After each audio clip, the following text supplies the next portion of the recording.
नमस्ते विद्यार्थियों। पिछले कालांश में हमने हिंदी व्याकरण के बारे में चर्चा की थी। आज की कालांश रहेगी हमारी वर्ण विचार। वर्ण वर्ण क्या है?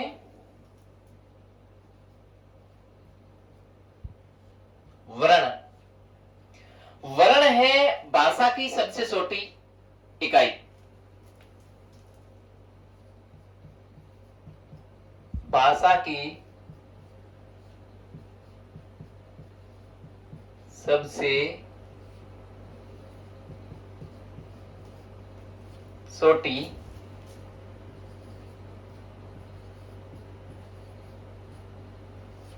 इकाई। वर्ण भाषा की सबसे छोटी इकाई है। अब एक शब्द आता है ध्वनि।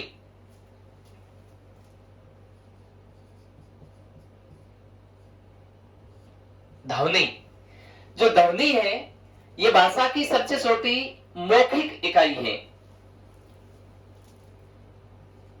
प्रश्न पूछ लिया जाए कि भाषा की सबसे छोटी मौखिक इकाई है।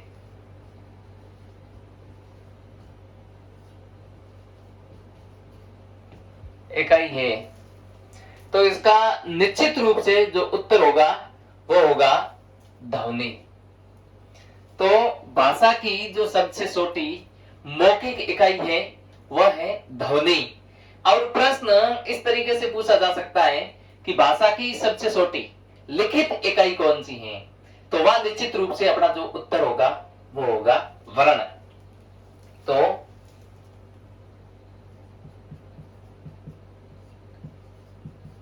भाषा की सबसे छोटी लिखित इकाई है। तो इसका जो उत्तर है वो होगा अपना वर्ण।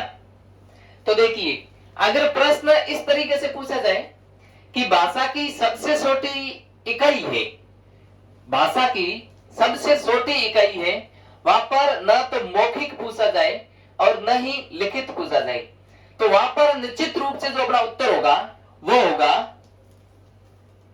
वर्ण। सर्वप्रथम मैंने यही बात बताई है कि भाषा की सबसे छोटी इकाई, भाषा की जो सबसे छोटी इकाई होती है वो होती है वर्ण। भाषा की सबसे छोटी इकाई वर्ण होती है। और भाषा की सबसे छोटी मौखिक इकाई अगर पूछ लिया जाए तो वहां पर अपना उत्तर होगा ध्वनि। और प्रश्न पूछ लिया जाए कि भाषा की सबसे छोटी लिखित इकाई है, तो इसका अपना जो उत्तर है वो होगा वर्ण। अब प्रश्न इस तरीके से पूछा जा सकता है कि भाषा की सबसे छोटी अर्थ के आधार पर जो इकाई होती है वो कौन सी होती है। तो अगर ऐसा प्रश्न पूछ लिया जाए तो इसका उत्तर अपना क्या होगा, देखो आप। अर्थ के आधार पर भाषा की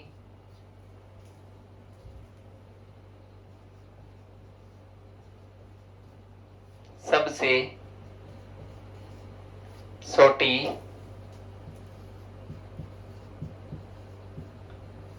इकाई है। तो अर्थ के आधार पर भाषा की सबसे छोटी इकाई है अपना शब्द।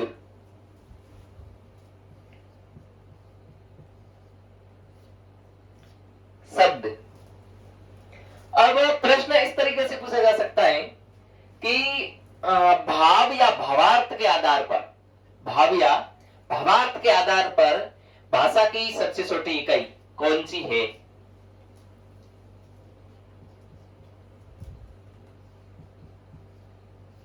भाव या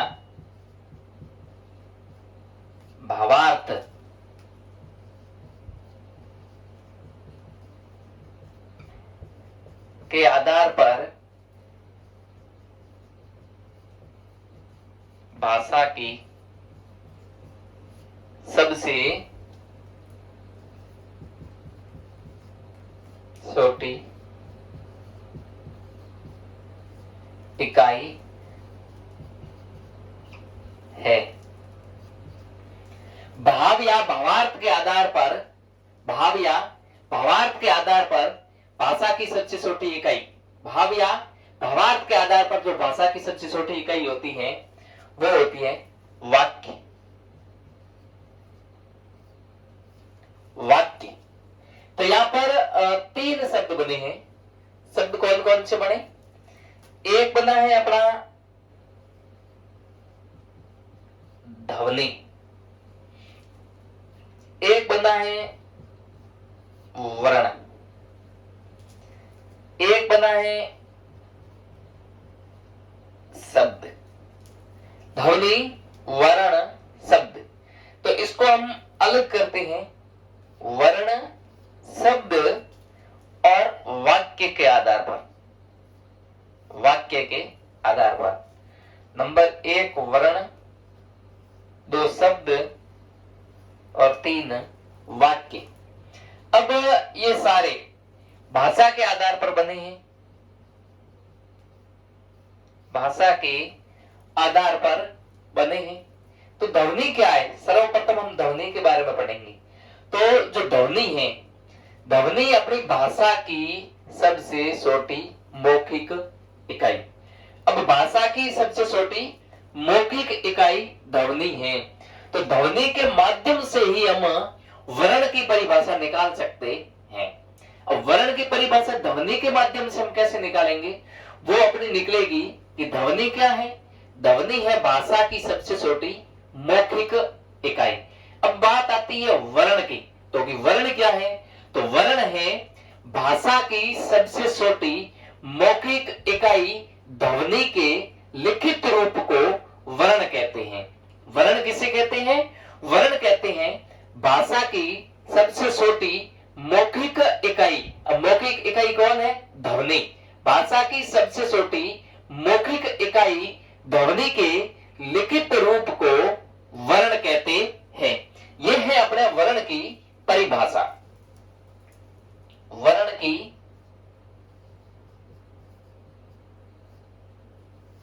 परिभाषा।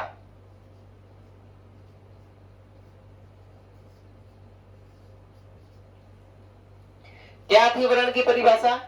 कि भाषा के सबसे छोटी, भाषा की सबसे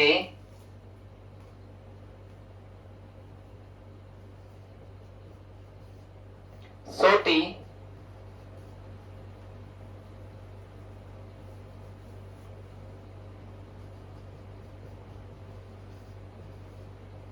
मौखिक इकाई के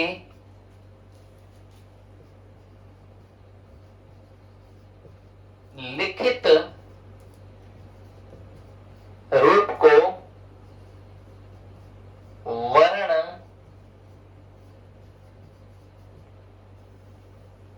कहते हैं।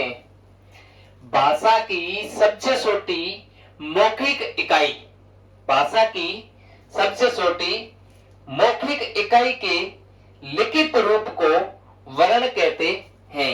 अब लिखित इकाई कौन सी है? सॉरी, मौखिक इकाई कौन सी है? मौखिक इकाई है ध्वनि। ध्वनि। तो भाषा की सबसे छोटी मौखिक इकाई ध्वनि के लिखित रूप को वर्ण कहते हैं। अब वर्ण के बाद में आता है वाक्य। दूसरा है वाक्य। वाक्य क्या है? सॉरी, वर्ण के बाद में आता है शब्द। शब्द क्या है? शब्द है जो वर्ण होते हैं, वर्णों के समूह को, वर्णों के सहार्थक समूह को शब्द कहते हैं। और शब्द किसे कहते हैं? शब्द कहते हैं वर्णों के सार्थक समूह को। अब अब आता है अपना वाक्य। तो वाक्य किसे कहते हैं? वाक्य कहते हैं शब्दों के सार्थक समूह को वाक्य कहते हैं, और अनेक वाक्यों के सार्थक समूह से बनती है अपनी भाषा। तो देखिए, भाषा हमेशा अनेक वाक्यों से बनती है, वाक्य बनते हैं शब्दों से, और शब्द बनते हैं वर्णों से, और वर्ण बनते हैं अपने ध्वनि से। तो इसका आप स्क्रीनशॉट लीजिए, बढ़ते हैं अपन आगे।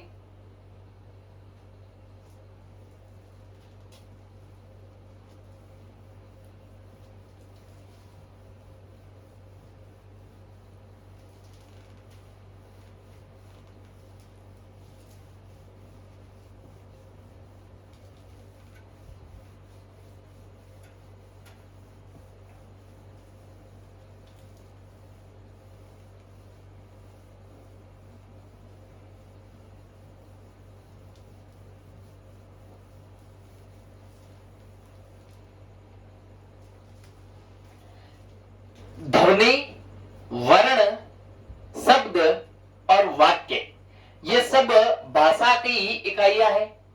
अब जो वर्ण है, इस वर्णों के प्रकार के बारे में हम लोग पढ़ने वाले हैं। वर्ण होते कितने हैं और वर्ण के प्रकार कितने होते हैं, इनके संबंध में पढ़ेंगे। तो सर्वप्रथम वर्ण, वर्ण आप कितने होते हैं? तो जो हिंदी के अंदर जो वर्णों की संख्या होती है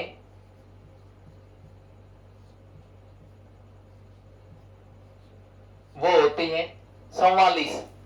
और जो वर्ण होते हैं, वर्णों के प्रकार कितने होते हैं? तो वर्ण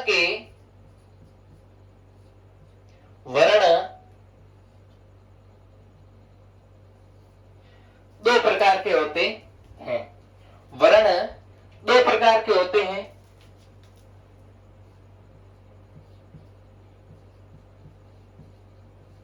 एक होता है स्वर वर्ण, और एक होता है व्यंजन वर्ण। एक होता है स्वर वर्ण और एक होता है व्यंजन वर्ण। तो जो स्वर वर्ण होता है वो अपने आप में स्वतंत्र होता है, और जो व्यंजन होता है वो अपने आप में स्वतंत्र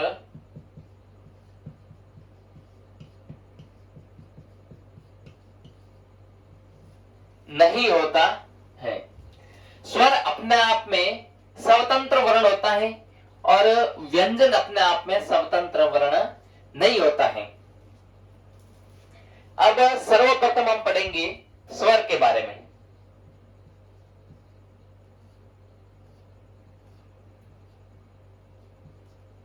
स्वर के बारे में हम लोग पढ़ेंगे कि स्वर क्या है। स्वर वे वर्ण जो बिना किसी अन्य वर्ण की सहायता से बोले जाते हैं। वे वर्ण जो अन्य किसी वर्ण की बिना सहायता से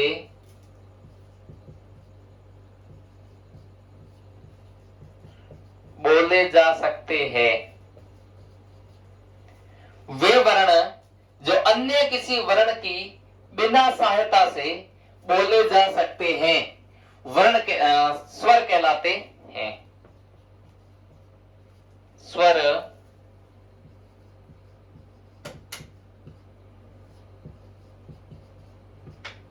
कहलाते हैं। वे वर्ण जो बिना किसी वर्ण की सहायता से बोले जा सकते हैं, वे स्वर कहलाते हैं। यहां एक शब्द आता है अक्षर।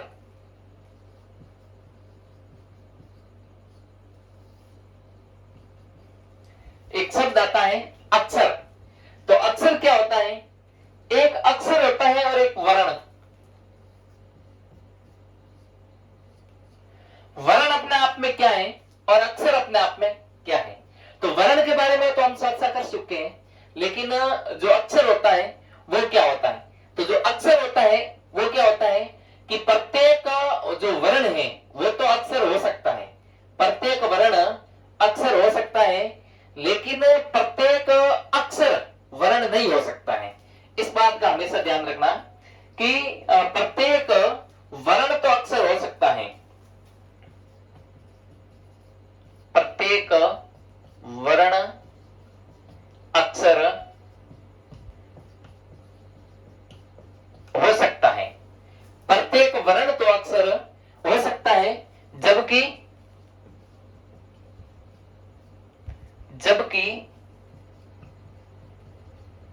प्रत्येक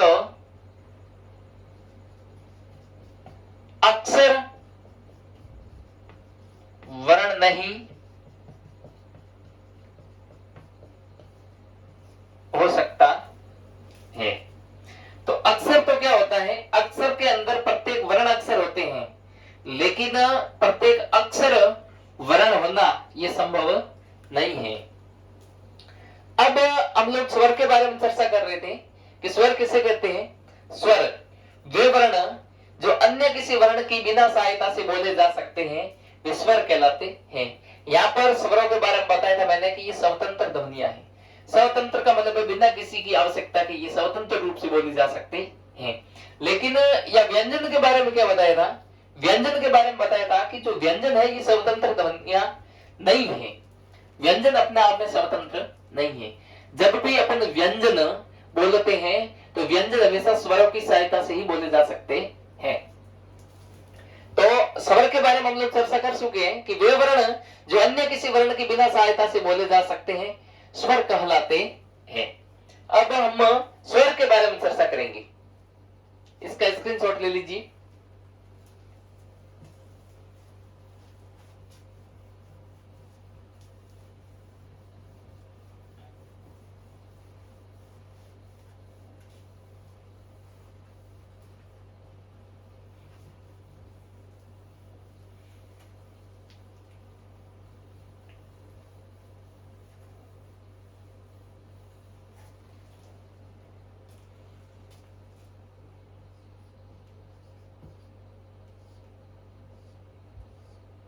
तो स्वर की परिभाषा थी वो हमने लिख दी थी कि स्वर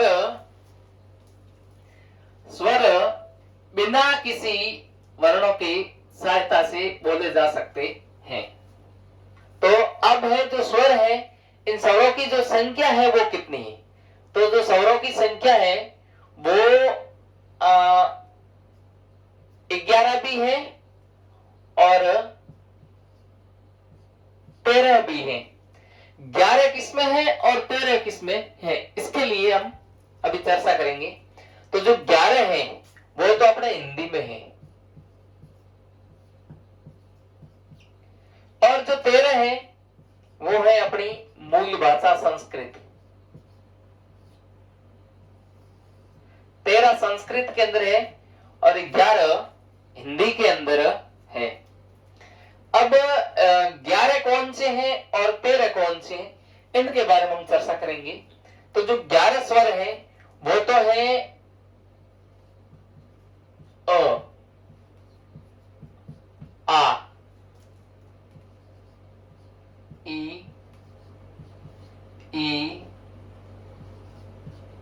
उ,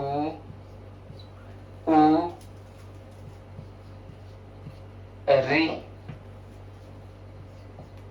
ए, आई, ओ, औ। तो देखिए 11 तो ये हो गए 1 2 3 4 5 6 7 8 9 10 11। तो हिंदी के तो ये 11 हो गए और इसमें भी जो ये ऋ है ये एक तत्सम स्वर है, यानी कि ये संस्कृत से एक आया हुआ स्वर है। इसलिए जो हिंदी के अंदर जो स्वरों की संख्या है वो 11 निश्चित की गई है, लेकिन जो संस्कृत के अंदर जो 13 बताई गई है इसके अंदर एक ये जो री है इस री का एक बड़ा री और होता है जिसके नीचे ये गांठ लगी हुई होती है। तो इसके साथ में ये हो गए 12। और एक और होता है संस्कृत के अंदर लृ। लृ सहित संस्कृत के अंदर 13 स्वर होते हैं। लृ सहित संस्कृत में 13 स्वर होते हैं। तो अपने हिंदी के जो स्वर हैं वो है लघु ई, दीर्घ ई, लघु उ, दीर्घ उ, रि, ए, ऐ, ओ, औ। अब हमने छोटी क्लासों से ही जब पढ़ना प्रारंभ किया था हिंदी की जो वर्णमाला, तो उसके अंदर एक प्रकार के वर्ण और आए, वो थे स्वर। स्वर वर्णों में और आए थे वो तो अपने अंग और अह। तो ये जो अंग और अह है ये न तो स्वर है और न ही व्यंजन है, ये है अपने आप में अयोग वहा।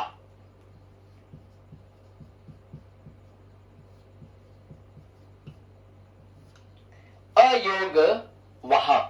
अयोग वहा का तात्पर्य क्या है? अ का मतलब होता है बिना किसी।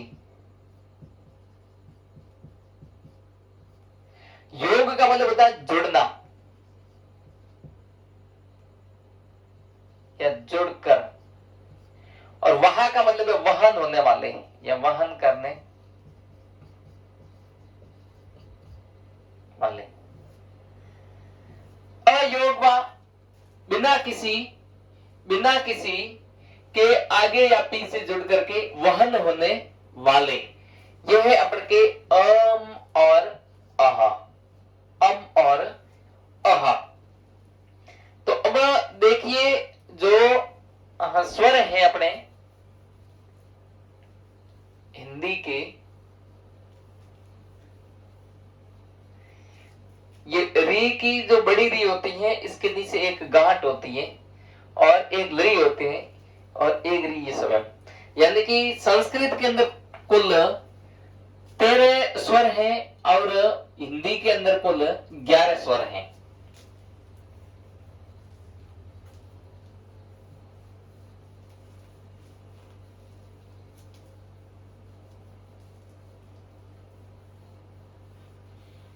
अब हम पढ़ेंगे स्वर के प्रकार।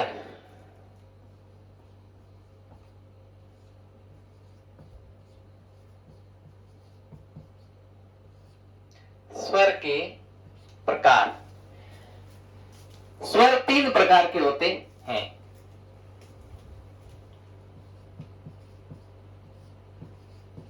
स्वर के 3 प्रकार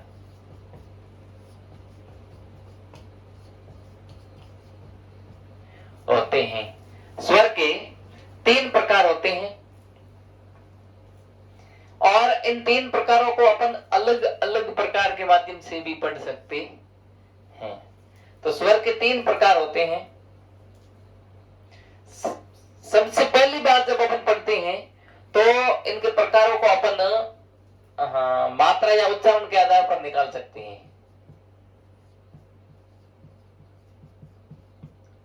मात्रा या उच्चारण के आधार पर।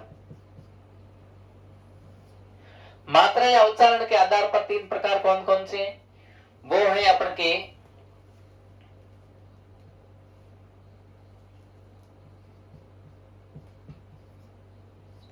ह्रस्व स्वर, दूसरा है दीर्घ स्वर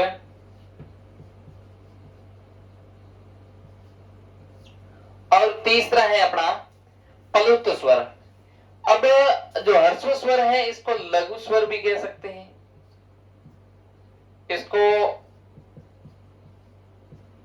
छोटा स्वर भी कह सकते हैं, इसको एक मात्रिक स्वर भी कह सकते हैं, इसको एक मात्रिक स्वर भी कह सकते हैं और इसको मूल स्वर भी कह सकते हैं। मूल स्वर भी कह सकते हैं। और जो अपना दीर्घ स्वर है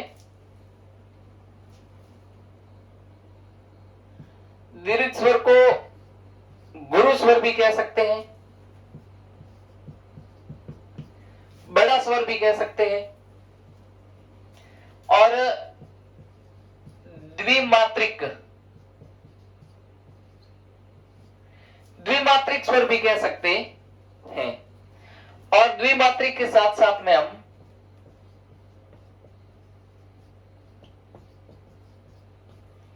संधि स्वर भी कह सकते हैं। तो अपना जो मात्रा या उच्चारण के आधार पर जो ह्रस्व स्वर है, इसको हम लघु स्वर भी कह सकते हैं, छोटा स्वर भी कह सकते हैं, एक मात्रिक स्वर भी कह सकते हैं, और मूल स्वर भी कह सकते हैं। दूसरा है अपना दीर्घ।